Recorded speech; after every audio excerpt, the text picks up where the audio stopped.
Okay, I'm just going to do a section on forward planning, a part of forward planning called meeting situations.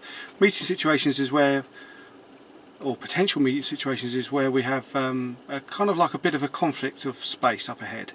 So rather than jabbering on, let's crack on. So there's no one to signal to. Got nothing behind me whatsoever. Very quiet around here at the moment anyway.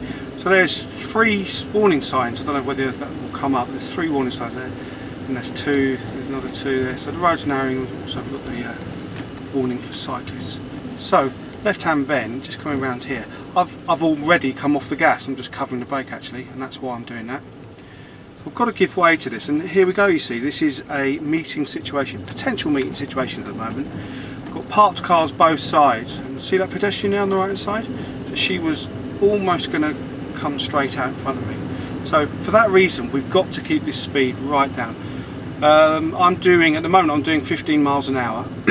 I'm in second gear at the moment, and I'm looking ahead. I can see some sort of van, yellow van, way in the distance, coming my way, and neither of us have got priority. We can't assume priority here, so I'm going to give him priority. So I'm allowing him to come in. Sign of a good driver if you give priority to someone.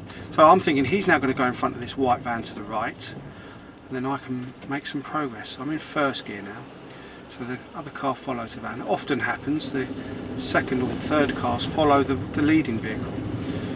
So carrying on now, nothing up ahead. I've got nothing, but I've got BMW behind me quite some distance away though actually.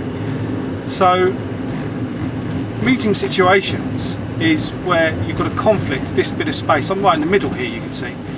They've got a bit of conflict of space. I'll do a left here. So checking my mirrors, looking for cyclists on the near side, coming up my near side. Pop the signal on. Leaving first straight away.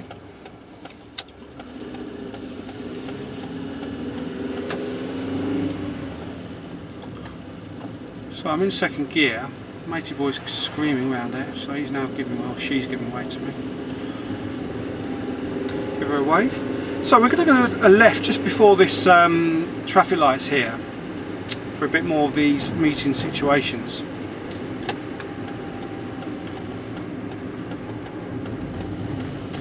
So coming into the new road, what do I see? Sharp right bend. See that chap on the left with his dog? Sharp right bend followed by what? Sharp left bend. So it's all very tight round here. So I'm doing about 12 miles an hour at the moment. So again, here we go again. Look, if a bus was to come this way now, we would have a conflict, wouldn't we, of space. So why would I be rushing around here? Some people do. We've got to be able to accommodate these bad drivers. So some people would rush around here. I'm now on the wrong side of the road. So I'm bringing my speed right down. I'm still in second gear, about 10 miles an hour. I've got nothing behind me whatsoever. So anybody could scream around there. You can imagine the type of vehicles or motorbikes that could come around there. Put the right signal on. So I've got parked cars on the left hand side here, which is forcing me over to the right, isn't it? So the idea with this is to keep your eyes well looking up. You've got to be planning ahead. You've got to be thinking to yourself, right, where am I going to go, and if something comes along up ahead, oncoming, where is that vehicle going to go? And like I say, if you can actually provide them with a place to go, it's a sign of a good driver, that is. You're giving them an option where to go. Far better to do that than to rush into something. Just throw yourself in ahead. Let's see what this vehicle up ahead does. This red vehicle. So here we go, look, this is a great example. So the red vehicle's going to the white, the van's actually given way in the end. But you know, why not do this? The hold back position. Sticking in first gear, set the gas and set the clutch ready so that when the white van goes, you check your mirrors and off you go. Far better way to drive. It's calmer, it's more considerate of other road users. It's generally speaking the way to do it. We could all go around pushing and shoving our way into these. Look at this for meeting situation up ahead.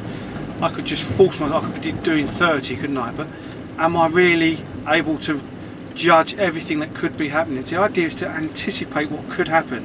So you've got to be looking underneath these parked cars. You've got to be thinking about kids on bikes, coming out in between them.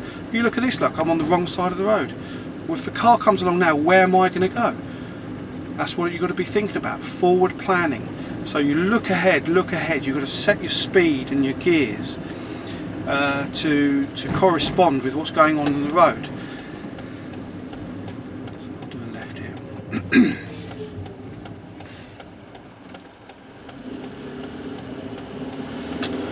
That's generally the message I'd like to get over in this little snippet with forward planning.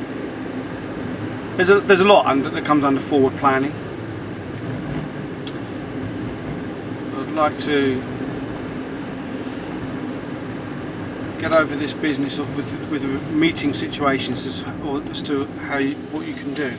That chap there, I couldn't give way to that chap, for example, because I had a chap behind me. So if I'm braking, it wouldn't have been suddenly braking, but if I'm braking, I'm not being considerate to the people behind me. They're all stopping. Why are we doing that? We're doing that because somebody's nosing out. It's far better. We only had a couple of vehicles behind me. We will then pass, and the matey boy can get out, and nobody's slowed down there. It's a much better way of doing things. Okay, let's just pop the signal on for this cyclist.